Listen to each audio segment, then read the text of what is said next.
Assalamualaikum warahmatullahi wabarakatuh.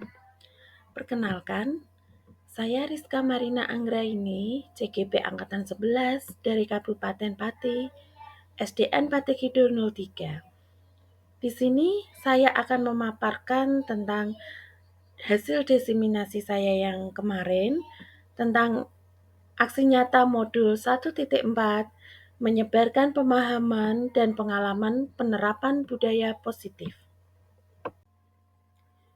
Di sini saya tidak sendiri, saya ditemani dengan fasilitator dan pengajar praktik yang hebat. Fasilitator saya Ibu Alfi, serta pengajar praktik saya Ibu Devi. Latar belakang yang saya ambil untuk aksi nyata saya, sekolah merupakan tempat yang sangat nyaman dan aman bagi murid. Hal ini sejalan dengan filosofi pendidikan dari Ki Hajar Dewantara, yaitu pembelajaran di sekolah harus dapat membahagiakan murid setinggi-tingginya dengan merdeka belajar. Terwujudnya merdeka belajar ini dapat kita lakukan dengan membangun budaya positif. Budaya positif yang dapat kita lakukan sebenarnya banyak sekali, dan di antaranya yang sudah sering saya terapkan yaitu menerapkan adanya keyakinan kelas dan segitiga restitusi. Dengan adanya keyakinan kelas ini, saya membuatnya bersama murid-murid. Saya membuat langkah awal untuk membangun budaya positif yang ada di sekolah.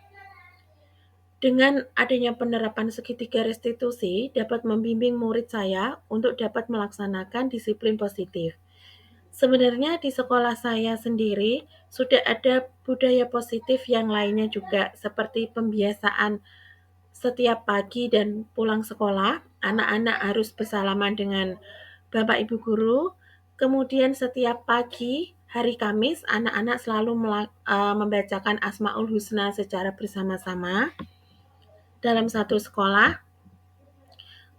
Dan untuk kegiatan literasinya pun selalu dilaksanakan 15 menit sebelum pembelajaran dimulai. Begitu pula pada siang hari sebelum anak-anak pulang sekolah, kita melaksanakan pembiasaan disiplin positif dengan sholat zuhur secara berjamaah. Tujuan dari kegiatan diseminasi disiplin positif yang saya lakukan ini, saya dapat mewujudkan pendidikan yang berpihak pada murid. Saya dapat menumbuhkan disiplin positif yang nantinya akan menjadi budaya positif di sekolah dan akan terus berkelanjutan, tidak hanya berhenti pada saat selesai CGP. Kemudian tujuan berikutnya adalah saya dapat membentuk karakter positif melalui penerapan keyakinan kelas, dan saya pun juga dapat menyelesaikan masalah anak-anak, membantu anak-anak menyelesaikan masalah melalui penerapan segitiga restitusi. Dari sini anak kebanyakan merasa cukup puas karena mereka merasa tidak dihakimi, tetapi guru membantu menyelesaikan masalahnya dan memposisikan diri guru sebagai manajer. Lini masa tindakan yang akan dilakukan untuk program diseminasi penerapan budaya positif yang ada di sekolah saya. Pertama-tama saya pasti akan meminta izin dan berkonsultasi kepada kepala sekolah saya. Saya akan melakukan diseminasi tentang budaya positif yang ada di sekolah, terutama di SDN Pati Kidul 03. Kemudian saya akan berkoordinasi dengan rekan sejawat saya dan juga kepala sekolah untuk mengenai jadwal pelaksanaan diseminasi budaya positif. Kita akan menentukan hari yang pas dan jam yang pas supaya bisa berkumpul semuanya beserta dengan komite dan beberapa anak didik. Kemudian yang akan saya lakukan yaitu melakukan diseminasi budaya positif kepada seluruh warga sekolah Seperti yang sudah saya jelaskan sebelumnya, saya akan menjelaskan ke komite wali murid karena wali murid juga bagian dari warga sekolah. Kemudian ada penjaga sekolah, guru, tendi, kepala sekolah, dan stakeholder-nya. Kemudian saya akan memberikan penjelasan kepada murid mengenai keyakinan kelas akan menjadi konsep dari inti budaya positif yang akan terus kita terapkan. Kemudian kita akan membentuk keyakinan kelas dengan berdiskusi bersama murid dan guru. Di sini murid dalam pembuatan keyakinan kelas, murid menempelkan sticky notes. Ketika mereka menempelkan, mereka membayangkan kelas apa yang mereka inginkan, kelas impian mereka. Mereka ingin menjadikan kelas mereka seperti apa? Mungkin kelas yang bersih, kelas yang sejuk, kelas yang hangat, dan banyak hal lainnya yang mereka inginkan. Mereka kemudian akan memasangnya di kertas yang sudah disediakan dengan sticky notes tersebut. Kemudian guru akan mengubahnya menjadi kalimat positif sehingga kata jangan atau tidak bolehnya kita hilangkan, akan menjadi kalimat positif bersama anak-anak. Di sini setelah menjadi sebuah kalimat positif akan kita buat menjadi keyakinan kelas yang nantinya kita pasang keyakinan kelas tersebut di dinding kelas masing-masing. Kemudian tindakan selanjutnya yang akan dilakukan adalah dengan menerapkan budaya positif secara berkesinambungan. Untuk kesuksesan diseminasi saya dan penerapan budaya positif selanjutnya yang akan terlaksana secara berkesinambungan, saya membutuhkan dukungan dari kepala sekolah, guru, rekan sejawat saya, serta tenaga kependidikan yang selanjutnya adalah dengan murid, dan tidak lupa kerjasama dari wali murid itu sangat penting dan stakeholder dari SDN Pati Kidul 03. Berikut adalah kegiatan diseminasi budaya positif saya di SDN Pati Kidul 03. Ini adalah saya ambil cuplikannya. Terima kasih. Silakan menyaksikan. Assalamualaikum warahmatullahi wabarakatuh. Waalaikumsalam warahmatullahi wabarakatuh. Selamat siang ibu-ibu dan anak-anakku. Terima kasih sudah mau datang di acara diseminasi positif saya. Di sini saya akan sharing tentang penyebaran pemahaman dan penerapan pengalaman budaya positif yang sudah saya jalankan selama beberapa bulan ini di SD Pati Kidul 03. Perkenalkan, sebelumnya saya Rizka Marina Anggraini, PGP Angkatan 11 dari Kabupaten Pati.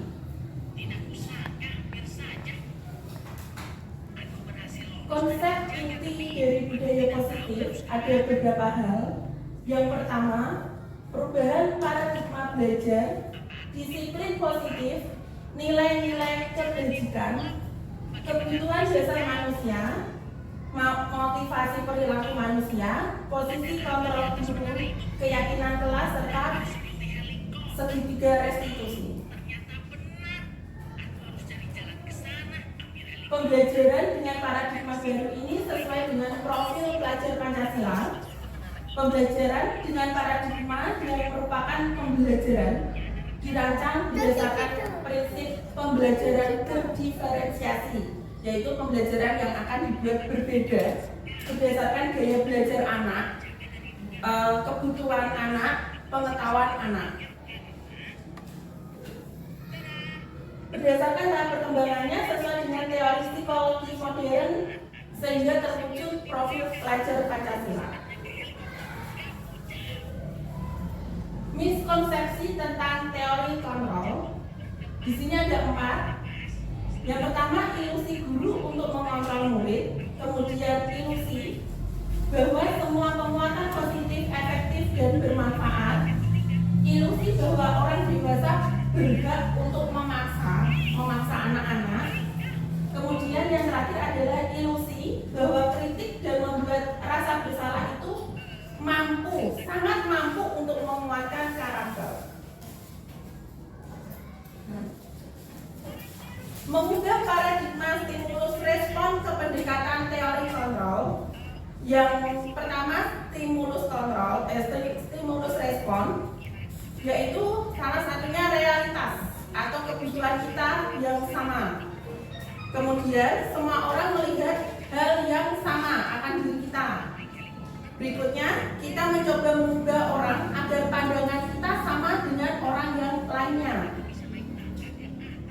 Perilaku buruk dilihat sebagai suatu kesalahan. Jadi, jika ada salah satu anak yang melakukan perilaku buruk, itu langsung dicap kamu melakukan kesalahan. Berikutnya, orang lain dapat mengontrol saya. Orang lain dapat mengontrol orang lain juga. Pemaksaan ada pada saat bujukannya gagal. Dalam artian, jika kita membujuk anak, tetapi anaknya tidak mau patuh dengan kita pasti akan memaksa. Seperti itu. Kemudian, model berpikirnya harus menang atau kalah. Dari teori kontrol, kita dapat realitas kebutuhan kita setiap orangnya itu berbeda-beda. Setiap orang memiliki gambaran yang berbeda-beda. Kita berusaha untuk memahami pandangan orang lain tentang dunia. Semua perilaku setiap orang itu pasti memiliki tujuan yang berbeda-beda. Dan diri saya itu hanya bisa mengontrol saya sendiri. Beda dengan stimulus respon yang diri saya mampu untuk mengontrol orang lain. Kemudian kolaborasi menciptakan pilihan-pilihan baru. Selanjutnya model berpikirnya menang-menang. Salah satu disiplin positif, disiplin berasal dari kata disiplina, yang artinya yaitu belajar. Disiplin mengacu pada disiplin diri yang memiliki tanggung jawab terhadap apa yang dilakukannya berdasarkan nilai-nilai yang sudah diyakini. Disiplin positif juga merupakan salah satu cara penerapan disiplin yang bertujuan untuk menumbuhkan kesadaran serta memberdayakan murid tanpa imbalan, penghargaan, ancaman, ataupun hukuman. Jadi kita membuat suatu keyakinan kelas, kesepakatan kelas, supaya kelas menjadi disiplin. Bisa juga dibuat kesepakatan sekolah tanpa memberikan hukuman, reward, imbalan bentuk apapun. Sebagai pendidik, tujuan kita adalah menciptakan murid yang memiliki disiplin, sehingga mereka berperilaku mengacu pada nilai-nilai kebajikan dan memiliki motivasi intrinsik dalam perubahan perilaku ke arah yang lebih baik lagi. Nilai-nilai kebajikan. Nilai kebajikan yaitu adalah nilai yang kita sepakati bersama, lepas dari suatu bangsa, agama, bahasa maupun latar belakangnya. Contoh nilai kebajikan ada 3 nih poinnya. Yang pertama dari profil pelajar Pancasila yang sudah kita ketahui sebelumnya, beriman dan bertakwa pada Tuhan Yang Maha Esa, berakhlak mulia, berkebinekaan global, gotong royong, mandiri, kreatif, serta bernalar kritis. Jadi nilai kebajikan dari profil pelajar Pancasila ini harus bisa diterapkan di sekolah maupun di kelas masing-masing. Tidak hanya berupa lagu saja, tetapi harus bisa untuk menanamkannya. Kemudian dari PGP, yaitu harus memiliki nilai kebajikan toleransi, rasa hormat, integritas, mandiri, menghargai, antusias, empati, keingintahuan, kreativitas, kerjasama, percaya diri, serta komitmen. Kemudian contoh dari nilai kebajikan keterampilan hidup, yaitu dapat dipercaya, lurus hati, pendengar yang aktif, tidak merendahkan orang, serta memberikan yang terbaik dari diri. Ini adalah kebutuhan dasar manusia. Setiap manusia pasti memiliki kebutuhan dasar. Apa sih kebutuhan dasar manusia? Yaitu segala sesuatu yang kita lakukan untuk mendapatkan apa yang kita inginkan.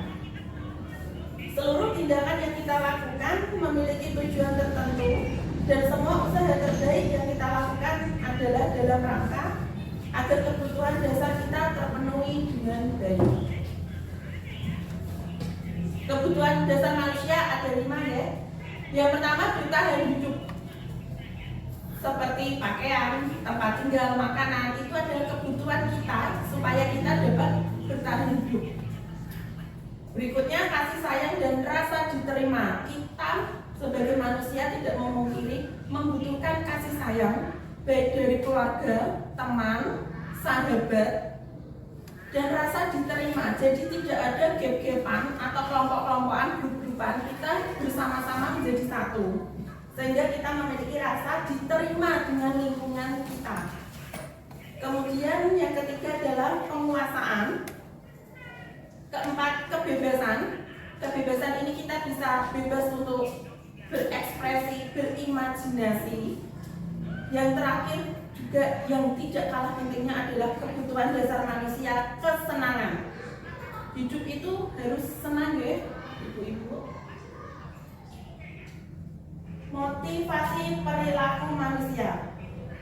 Motivasi perilaku manusia yang pertama untuk menghindari ketidaknyamanan atau hukuman. Kita hidup pasti tidak pengen dihukum, kita menghindari itu, sehingga kita membutuhkan motivasi ekstrinsik untuk mendapatkan imbalan atau penghargaan orang lain. Contohnya saja kita berpakaian yang rapi untuk mendapatkan suatu imbalan. Imbalannya bukan berupa uang, mungkin berupa pujian. Bu, itu loh pakaiannya rapi, baik, sopan. Dari situ kita membutuhkan motivasi intrinsik. Motivasi intrinsik ini untuk menjadi orang yang mereka inginkan dan menghargai diri sendiri dengan nilai-nilai yang mereka percaya. Ada 3 tahapan deh: hukuman, konsekuensi, serta restitusi. Hukuman ini biasanya tidak terencana atau tiba-tiba. Murid tidak tahu apa yang akan terjadi. Aku sudah membuat guruku kecewa. Anak merasa bersalah. Posisi kontrol selanjutnya yaitu ada teman dan pemantau. Kasusnya masih sama. Siswa membuang sampah sembarangan.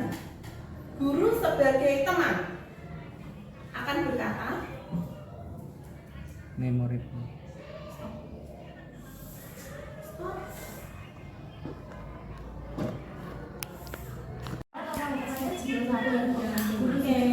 Masih kasus yang sama ya. Siswa membuang sampah sembarangan. Posisi sebagai teman, guru sebagai teman akan berkata, ayo dong ikuti aturan sekolah. Tolong bantu ibu ya, sekali ini saja. Sudah, tidak apa-apa, lain kali jangan sampai berbuat seperti ini lagi ya. Itu posisi guru sebagai teman. Kemudian sebagai pemantau, guru akan berbicara seperti, kamu sudah melanggar peraturan sekolah, kamu tahu nggak konsekuensinya apa? Dengan kasus yang sama, siswa membuang sampah sembarangan. Posisi guru sebagai manajer akan berkata, apakah kamu tahu kesalahanmu? Kira-kira bagaimana kamu memperbaiki kesalahanmu? Posisi kontrol, apakah aku? Saya kecewa sekali dengan kamu. Kamu tidak pernah melakukannya. Apa rencanamu untuk menyelesaikan masalah ini? Ayolah, lakukan demi ibu ya. Kamu tidak akan mendapat nilai jika tidak mengerjakan tugas. Keyakinan kelas. Di sini Setiap tahun, setiap ajaran baru kita akan membentuk keyakinan kelas. Keyakinan kelas ini bersifat abstrak, berupa pernyataan universal, dibuat dalam pernyataan positif, kalimat positif, sehingga tidak ada kata-kata tidak atau jangan. Seperti tidak boleh ramai ketika guru menjelaskan, kita ubah menjadi kalimat positif. Mendengarkan guru ketika pelajaran, kata tidaknya atau jangannya kita hilangkan. Sedikit saja agar mudah diingat, jadi kalimatnya yang pendek-pendek saja, dan jumlah poinnya pun 5 atau 7, biar anak juga mudah untuk mengingatnya. Kita sesuaikan dengan kondisi kelas dan sekolah sehingga mudah diterapkan. Semua warga sekolah atau kelas dilibatkan saat membuat keyakinan kelas. Segitiga restitusi, yaitu proses dialog yang dijalankan oleh guru agar dapat menghasilkan murid yang mandiri dan bertanggung jawab. Ada 3 tahapan dari segitiga restitusi. Yang pertama, kita harus bisa menstabilkan identitas anak. Yang kedua, validasi tindakan yang salah. Yang ketiga, menanyakan keyakinan kelas. Yang pertama, menstabilkan identitas ini biasanya guru akan berbicara tidak apa-apa. Semua orang pasti punya kesalahan, bukan hanya kamu saja. Di sini kita menstabilkan identitas. Kemudian yang validasi tindakan yang salah, kita menanyakan balik. Tadi kamu harus melakukan apa? Kira-kira tindakanmu benar tidak?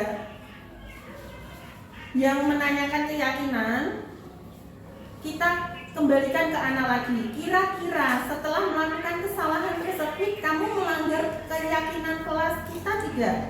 Bagian yang mana yang kamu langgar? Contohnya seperti itu ya. Nah, ini tadi yang sudah saya jelaskan sebelumnya. Menstabilkan identitas berdasarkan prinsip membuat kesalahan adalah bagian dari proses pembelajaran. Contohnya, guru bisa berbicara seperti berbuat salah itu wajar, tidak ada manusia yang sempurna, kemudian ibu juga pernah melakukan itu.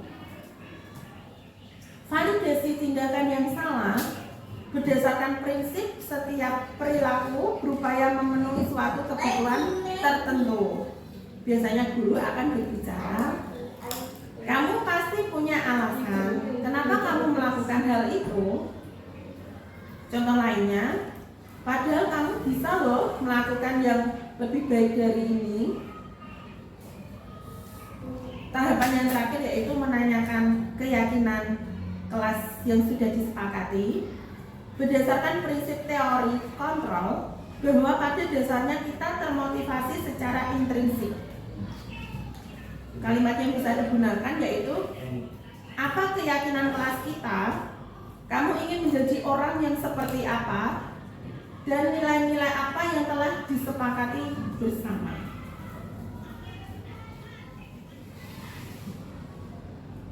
Nah, ini salah satu video pada saat pembuatan keyakinan kelas di kelas 4.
mereka.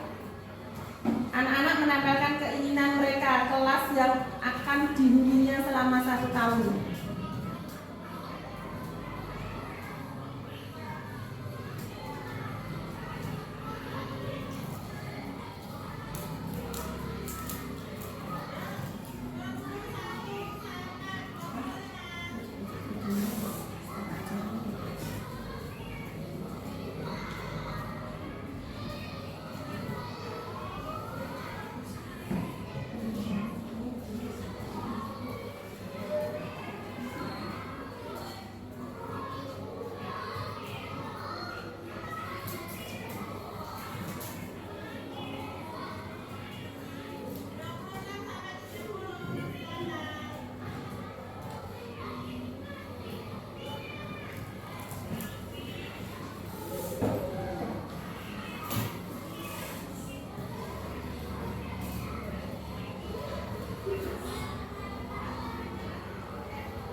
Pembuatan kalimat positif yang akan menjadi kesepakatan kelas. Ini kumpulan dari post-it yang sudah ditempelkan anak.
contoh penerapan segitiga restitusi dengan kasus seorang anak membuang sampah sembarangan.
Penutup, dalam penerapan program disiplin positif, hendaknya guru memiliki standar kepribadian, profesional dan sosial yang baik, di mana guru mampu merefleksi dirinya dalam posisi kontrol saat ini, bagaimana perjalanan dirinya sebagai among, yaitu seorang manajer, yang menuntun murid-muridnya menjadi insan yang mandiri, merdeka, dan bertanggung jawab. Sekian presentasi dari saya. Monggo jika ada yang bertanya, silakan. Ya, Bu Wiwit. Tadi mungkin bagaimana cara menerapkan anak itu biar disiplin positifnya selalu tertanam dan anak bisa dilaksanakan maupun tidak. Oke, terima kasih Bu Wiwit. Bagaimana caranya supaya anak selalu menerapkan disiplin positif? Itu dari pembiasaan setiap harinya ya Bu. Kita harus selalu membiasakan anak setiap hari. Contoh, jika ada anak yang membuang sampah sembarangan seperti tadi, kita menerapkan segitiga restitusi terlebih dahulu, lalu kita beritahu bahwa itu harus dilakukan setiap hari untuk membuang sampah. Kita selalu mengingatkan anak untuk melakukannya, intinya seperti itu. Terima kasih Bu Wiwit. Demikian diseminasi dari saya. Terima kasih. Wassalamualaikum warahmatullahi wabarakatuh. Berikut pembuatan keyakinan kelas di kelas saya SDN Pati Kidul 03 dari menempelkan kelas impian mereka di sticky notes, kemudian pembuatan kalimat positifnya dan dijadikan suatu keyakinan kelas yang sudah kita sepakati.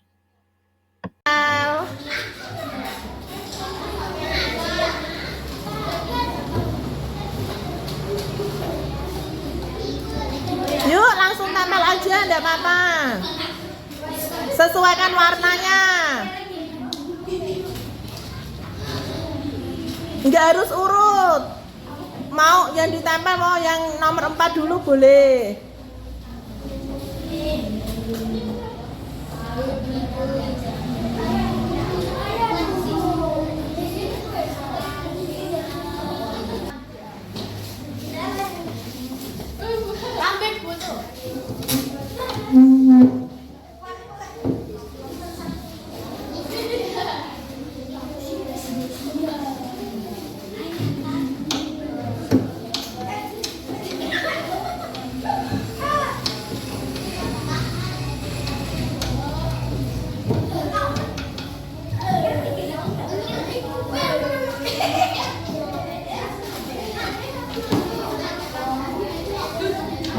Sekarang.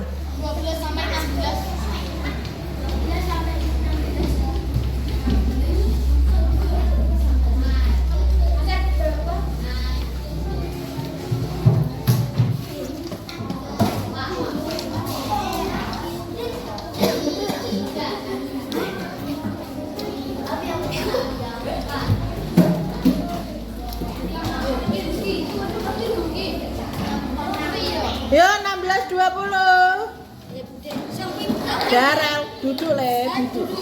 Duduk le, duduk le.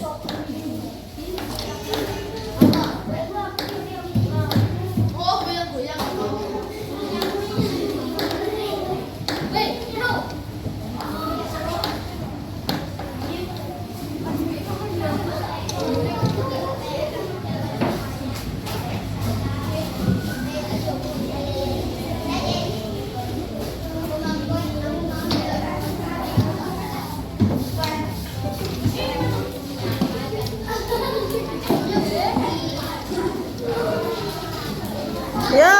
21 sampai 25.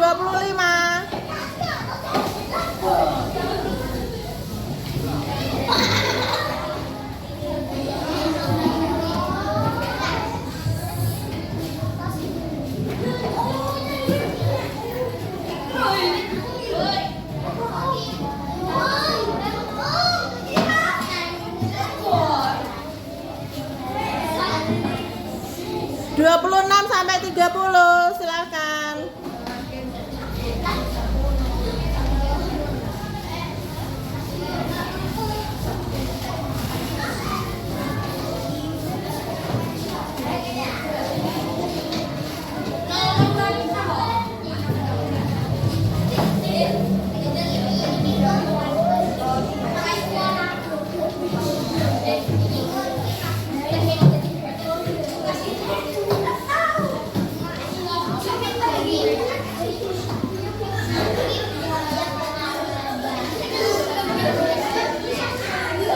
Nah, anak-anak, kemarin kita sudah menempelkan kelas impian kita ya di post-it. Nah, sekarang kita buat kesepakatan kelas kita. Oke, kira-kira kalian pengen bagaimana sih? Silakan disebutkan. Boleh kok angkat tangan dulu sebelumnya. Ada berapa ya? Salah satu dulu ya. Yang pertama, kita pengen apa? Kelasnya bersih. Kenapa? Kelasnya bersih. Kelasnya bersih. Terus yang nomor 2 pengen apa? Silakan. Kelasnya rapi. Kenapa? Kelasnya ramai. Pengen kelasnya yang ramai. Kelas yang sejuk. Kelas yang sejuk. Terus silakan. Ada lagi enggak? Ya. Kelasnya rapi. Tidak boleh makan saat pelajaran.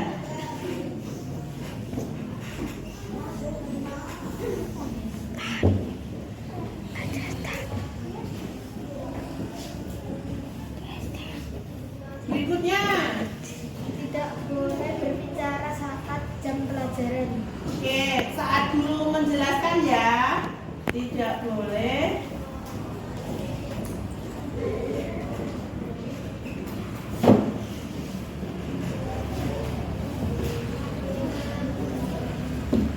Terus satu lagi yuk, apa Cah? Terus izin ke kamar. Harus izin ke kamar mandi. Ketika ke kamar mandi.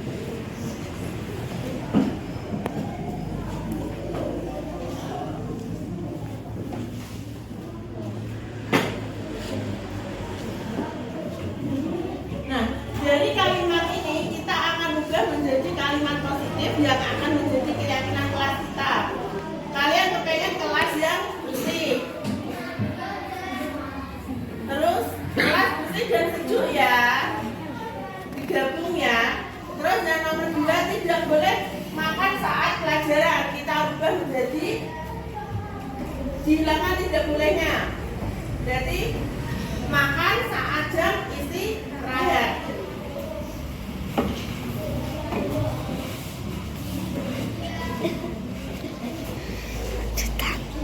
Terus yang berikutnya, tidak boleh berbicara saat guru menjelaskan. Tidak bolehnya dihilangkan, berarti menjadi mendengarkan saat guru menjelaskan.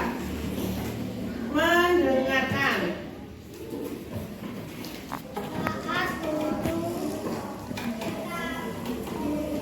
Dengan guru siapapun ya, tidak harus dengan guru tok, tetapi guru yang lain juga. Yang berikutnya, harus izin ketika ke kamar mandi. Berarti izin ketika ke kamar mandi.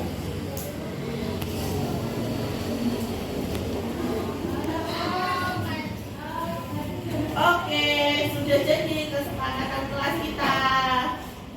Yang pertama, kelas bersih dan sejuk.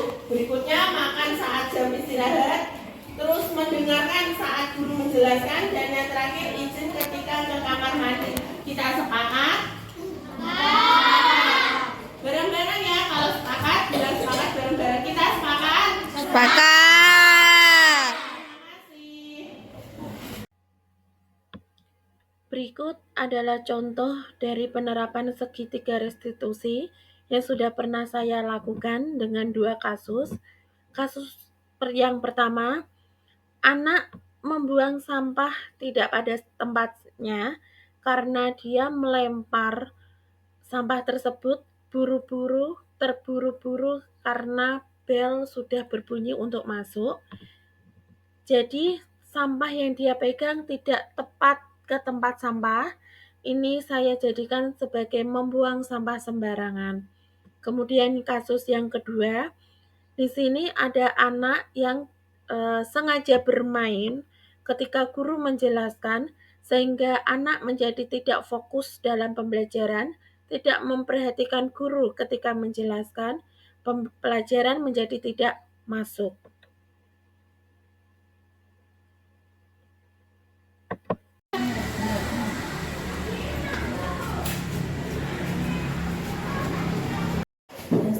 Destan tahu nggak dipanggil Bu Rizka ke sini? Ada apa? Nggak tahu. Nggak tahu. Destan nggak tahu salahnya apa. Destan berbuat salah, nggak apa-apa. Semua manusia pasti berbuat salah, termasuk Destan tidak pernah. Destan tadi membuang sampah dengan cara dilempar, tidak dibuang dengan baik. Ya, tahu sekarang salahnya apa? Tahu. Menurut Destan perbuatan itu salah apa benar? Salah. Baik apa jelek? Jelek. Perbuatan yang jelek. Destan sudah tahu salahnya. Destan juga sudah tahu itu perbuatan yang jelek. Tidak boleh diulangi lagi, ya. Kira-kira Destan sudah melanggar keyakinan kelas yang sudah kita sepakati apa enggak? Melanggar kan? Destan harusnya melanggar itu. Kira-kira Destan melanggar keyakinan kelas yang apa? Nah, membuang sampah dengan cara seperti itu bisa jadi sampahnya tidak masuk ke tempat sampah, tapi masuknya di luar. Jadi kotor kan kelasnya, lingkungan sekolahnya. Berarti tindakan Destan selanjutnya harus apa?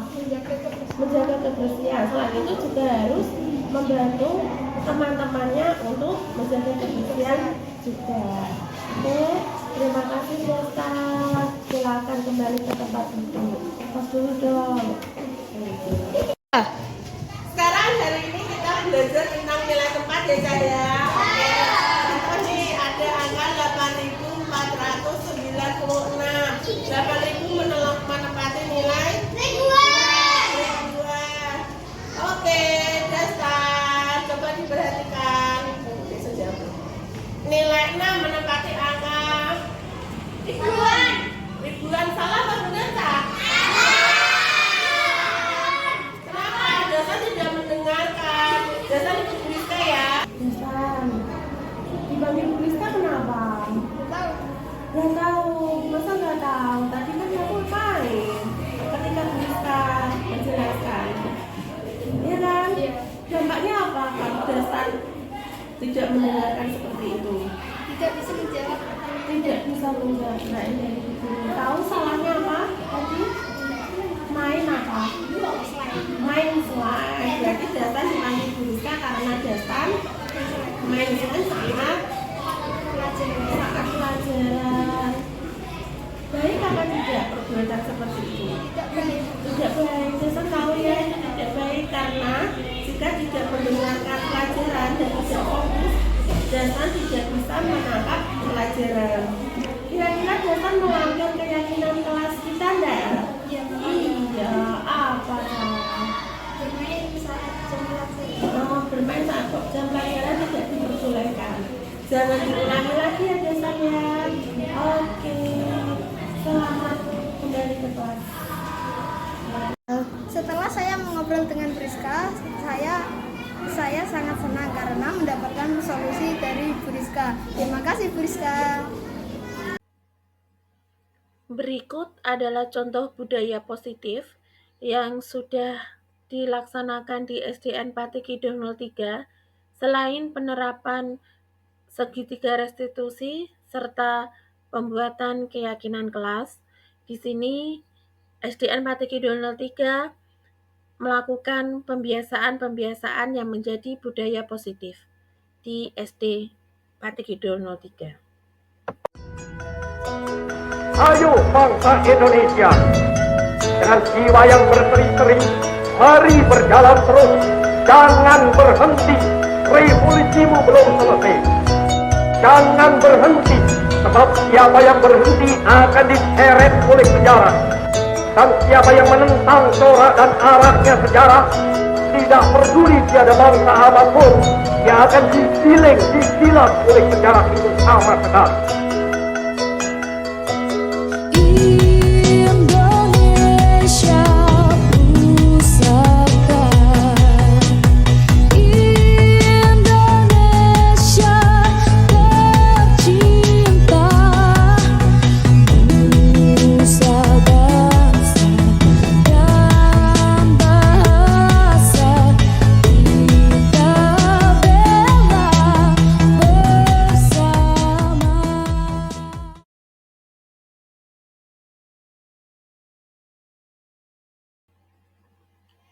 Terima kasih sudah menyaksikan video aksi nyata modul 1.4 penyebaran budaya positif di SDN Pati Kidul 03 milik saya. Salam guru penggerak, tergerak, bergerak, dan menggerakkan. Wassalamualaikum warahmatullahi wabarakatuh.